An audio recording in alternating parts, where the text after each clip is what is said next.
Hisera leo nyuma urengeti hatu riru mehedi kaudora tao tafadhali.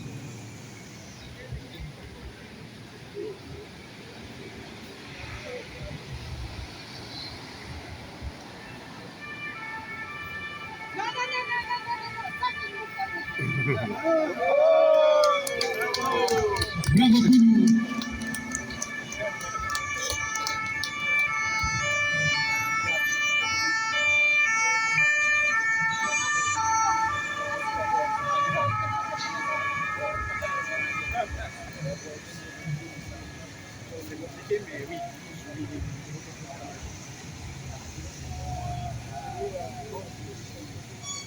Ça, c'est trop. Ah bon?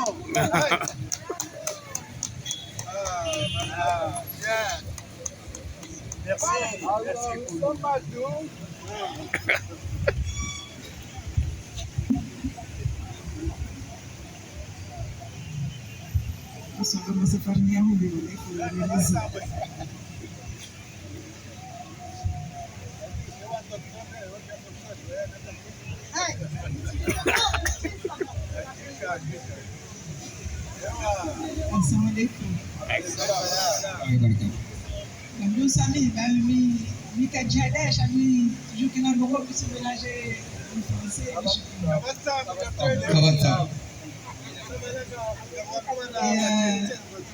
En fait, j'ai pas déjà préparé le discours. Je vais juste parler avec mon cœur. Je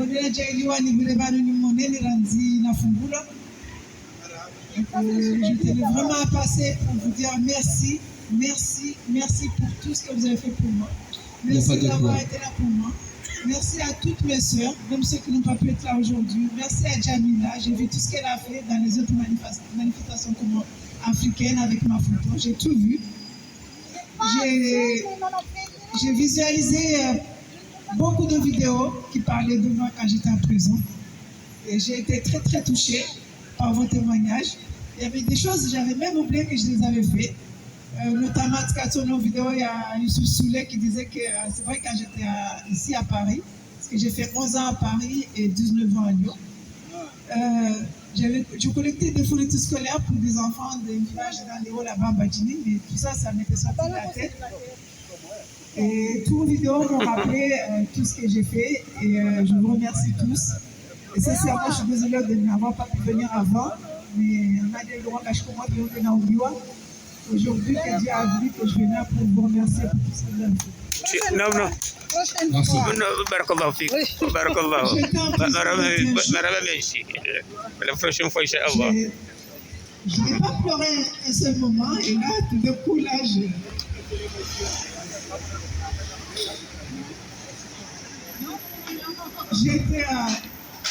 j'ai passé 8 jours à la gendarmerie. Et dans les 8 jours, j'ai passé 6 jours à dormir sur une chaise ou sur une table. Et j'avais que mon leçon pour me couvrir. Belou avait demandé à ce qu'on ne me donne pas de matelas ni de drap. La majorité des gendarmes, que ce soit dans la brigade judiciaire où j'ai été mutée, ou que ce soit dans l'autre brigade où j'étais, les gens ils étaient 90% très aimables avec moi. Je n'ai pas eu de mots méchants, je n'ai pas eu d'agressivité de la part des gendarmes. À la brigade judiciaire, j'ai eu de l'indifférence parfois. Et la majorité des gens venaient et me disaient, Madame, qu'est-ce que vous faites là? Qu'est-ce que vous avez fait pour mériter ça? Et moi, je faisais comme ça. Je disais rien. À un moment donné, je n'arrivais pas à marcher. Je me suis rendu compte que je restais tellement longtemps assise qu'après, quand je même, en fait, et je me suis dit, merde, qu'est-ce qui m'arrive? Du coup, j'ai commencé à marcher dans la cellule. Je faisais des mouvements pour éviter que je devienne un petit peu plus fort. Et tout ça, j'ai tenu grâce à vous, parce qu'on me disait tout ce que vous faisiez, on me rapportait tout ce que vous disiez sur moi. Et je vous remercie tous. Donc c'est pour ça que je tenais à passer là, et avant de reprendre mon train, parce que vous savez, ma famille, elle se trouve à Lyon et à Dijon. Voilà. Et comme je disais, les quelques gendarmes que je croisais, tout le monde est désolé de ce qui se passe. Ils ont peur, la majorité ont peur, et ils ne sont pas d'accord de ce qui se passe. Il ne faut pas qu'on les condamne tous. Et ils sont vraiment tristes. Il y en a qui disaient, mais... Et un gendarme qui est venu m'a dit, madame, qu'est-ce que vous faites là? Je dis, je ne sais pas. Il est revenu, il a dit, madame, dites-moi pourquoi est-ce que vous êtes là depuis 2 jours, vous dites rien, j'étais assis sur une chaise. J'ai dit, je ne sais pas, qu'est-ce que j'ai fait? Et tout d'un coup, il y a un autre gendarme qui est assis sur le bureau qui a dit, c'est Belou. Et le gendarme a dit, ah bah si c'est Belou, ça c'est une affaire de village. Voilà. Alors, le gendarme a répondu comme ça. Et donc c'est là que je m'en doutais bien que c'était Belou qui m'a mis là. Je ne disais rien, donc du coup, bah, on a su que voilà, c'est Belou qui a donné l'ordre pour le soir. J'ai été arrêtée un mardi. Jeudi soir, on est venu me réveiller à minuit, 1h du matin, pour un interrogatoire. Et le gendarme m'a dit, madame, est-ce que vous pouvez aller présenter des excuses? Envoyez votre mari aller présenter des excuses. Je dis non, j'enverrai personne pour présenter des excuses. Et je pense que si je n'étais pas têtue, si j'avais dit oui, je serais sortie vendredi en fait. Et comme j'ai dit non, bah, ce soir-là, on m'a transféré dans une autre cellule où on est dormi sur un lit. Je dormais par terre sur un matelas. Mais c'était le lendemain qu'on m'a privé de matelas et de draps et que je dormais sur une chaise ou sur une table. Voilà.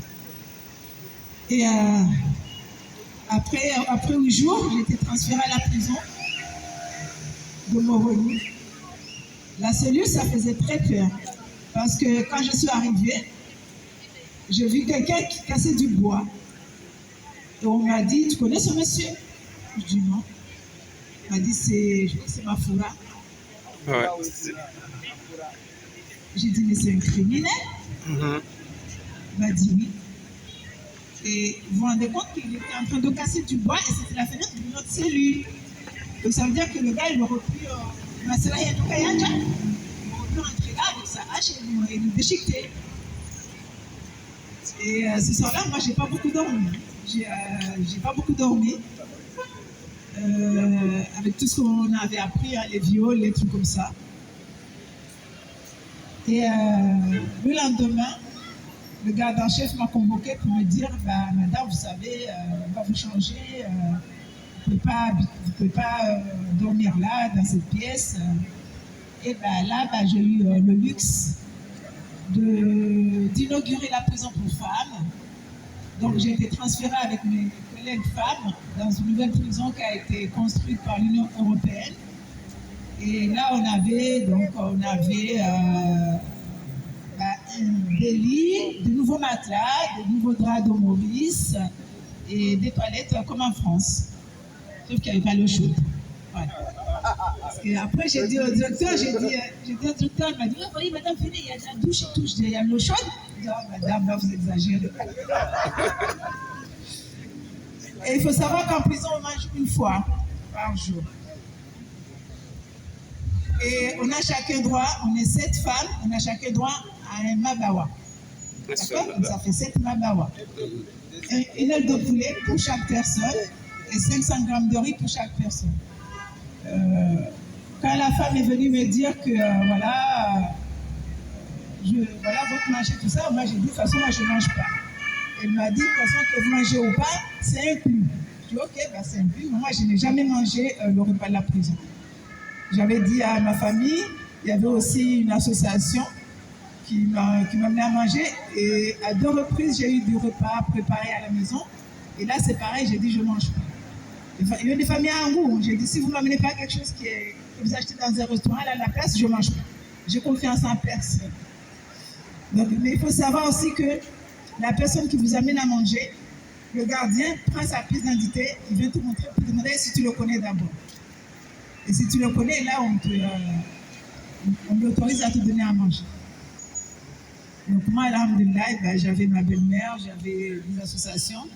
J'avais le collectif de la Réunion aussi qui avait envoyé un budget. Donc, on m'a mis à manger, que je partageais avec mes co-détenus. Et les chats de la prison aussi. Parce qu'il y a beaucoup de chats abandonnés. Et il fallait aussi les nourrir. Et les filles disaient, maman Amran, pourquoi tu ne me donnes pas à manger à nous le de donner aux chats? Je dis, bah, les chats aussi, ils ont droit. Voilà. Et il faut savoir qu'à la prison, il manque de tout. Il y a beaucoup d'adolescents en prison. À un moment donné, moi, j'ai pensé que ça ne sert à rien d'aider ce pays-là. Mais en fait, il ne faut pas qu'on abandonne notre pays. Il ne faut pas qu'on abandonne notre pays à Zélia Soumani et sa famille. Il faut qu'on essaie de trouver une façon d'aider notre jeunesse. Moi, j'ai parlé au directeur de la prison qui se vantait, qui était fier de montrer qu'il y avait une nouvelle prison. Sauf que dans cette nouvelle prison, on n'avait pas d'endroit pour prier. On n'a pas un espace pour prier. Et on n'a pas de bibliothèque ou de médiathèque, même avec le livre du Coran, pour qu'on puisse lire. Il n'y a rien. Et là, on nous met en cellule à 17h30, on nous ressort à 7h30, et on reste dans la cour comme ça, à part aller faire la prière, on venir rester là, attendre que le jour se termine. Bah, il n'y a rien dans cette prison.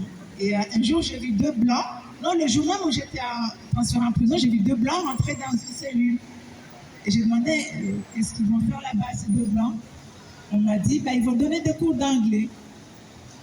Je dis, mais à la place des 2 blancs, est-ce qu'on ne peut pas autoriser à des imams pour entrer dans les prisons, comme ici, comme les pères ici, les imams ici, pour sensibiliser la jeunesse par rapport à leurs erreurs, voyez, pour que quand ça sort de là, ça puisse avoir une bonne conduite. Mais au lieu de ça, bah, nos enfants ils sont là, ils n'ont pas à manger, parce que nos parents habitent loin, moi qui suis de Foumouni, mes parents n'allaient pas venir que je m'amène à manger. Donc imaginez les autres prisonniers ce qu'ils sont amenés à faire pour pouvoir en manger. Je vous laisse deviner. Voilà. Et donc, oui, il y a la dictature. Les gens, il faut savoir que tous les gendarmes, moi, que j'ai croisés, ne sont pas d'accord de ce qui se passe. Il y a aussi des gens à la prison qui sont venus me dire, maman Amran, ta place n'est pas ici. Pourquoi tu ne veux pas demander pardon pour sortir? Nous, on a besoin que tu sois dehors. Et moi, j'ai répondu, bah, s'il faut que je demande pardon, bah, je crois que je ne veux pas sortir. Parce que moi, je voulais demander pardon quand j'ai fauté. Mais là, je n'ai pas fauté. En fait, le seul truc que j'ai commis, c'est d'avoir la malchance de traîner en Fongolie avec des loups et de ne pas être d'accord avec des loups. C'est tout. C'est ça mon problème. Mais je n'avais pas vraiment insulté des loups, j'ai juste argumenté par rapport à sa vidéo et il a décidé de me mettre en prison parce que la majorité des Fongolis sont avec lui et moi, je ne suis pas avec lui. Voilà. Mais si un jour, je manque de respect à un de vous, je vous demanderai pardon. Même avec lui, mais là, ce n'était pas le cas. Donc, ce n'était pas vraiment que j'étais petit, mais il fallait quand même que je garde quand même ma fierté. En tout cas, voilà ce que je voulais dire. Et en dernier lieu, je voudrais dire à notre jeunesse, wana watu walokomori kana nane magendarme, nane arme, kana ngamona uzongozi bla kushi. À la réunion, nous on dit, nous n'est pas moins, nous n'est pas plus. Ou nous n'est pas plus, nous n'est pas moins. Donc on n'est pas moins, ni on n'est pas plus que Madagascar. Ce que Madagascar fait aujourd'hui, on peut le faire. Vous pouvez le faire. Ce n'est pas la diaspora malgache qui est partie manifester à Madagascar. La diaspora malgache est à l'extérieur et tous ces enfants à se révolter, à dire stop. Donc ce n'est pas la peine de venir nous dire oui, venez ici, venez ici. Je suis sur la place de la République, j'ai fait le tour de la place, j'ai vu des Colombiens qui manifestaient, j'ai vu des Algériens, j'ai vu même des fachos qui étaient là qui manifestaient tout à l'heure, et j'ai vu aussi un collectif pour la Palestine. Donc tous ces gens manifestent de l'extérieur pour pousser ceux de l'intérieur à demander leurs droits. Donc vous pouvez le faire. Vous n'êtes pas la génération Z, vous devez être la génération Z. Vous pouvez le faire aussi. Vous ne pouvez pas être là juste à danser parce que c'est là quand on gagnait ou on perdu. Vous pouvez vous en sortir. Et si vous vous soulevez, on vous aidera. Mais vous ne pouvez pas nous dire de venir manifester sur place. À votre place, nous ici, on mange, à notre faim, on mange le 3 ou 4 repas par jour. Farhan, Chamé, ils sont tous venus là-bas. Tout à l'heure. Vous n'avez pas fait grand-chose. Vous ne pouvez pas continuer à nous dire de venir, alors que quand les autres sont venus, quand Mabedja est venu, vous n'avez rien fait. Donc, réveillez-vous, copiez ce qui se passe à Madagascar, parce que, comme on dit, voilà, il y a une phrase qui dit quand le bâtiment va, tout va. Donc, si Madagascar va bien, tout le Sandien ira bien. Donc, à vous, Comoriens aussi, de copier ce qui se passe à Madagascar et de faire la même chose. On sera derrière vous. Merci beaucoup.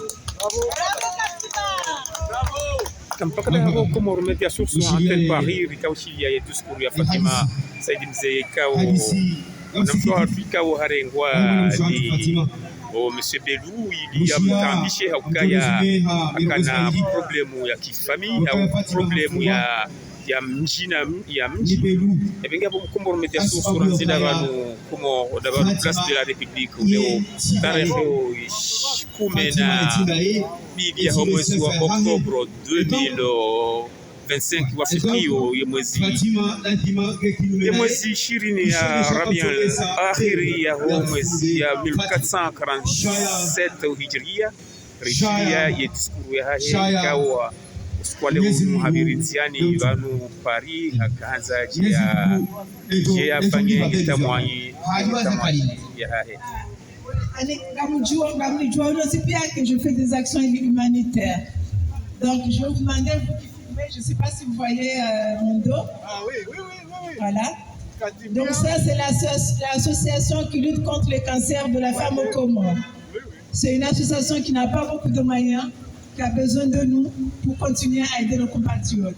Cette association, la CCF, accompagne des enfants, des femmes atteintes de cancer. Il les aide financièrement à aller soit à Maurice, soit à Madagascar, soit dans d'autres pays africains pour se soigner. Mais d'autres prennent le passage pour venir se soigner à Mayotte et ils sont transférés la plupart du temps à La Réunion. Et c'est là que nous, notre association Échange Comoro-Indien, on prend le relais. Il faut savoir qu'il y a beaucoup de nos compatriotes qui meurent tout seuls.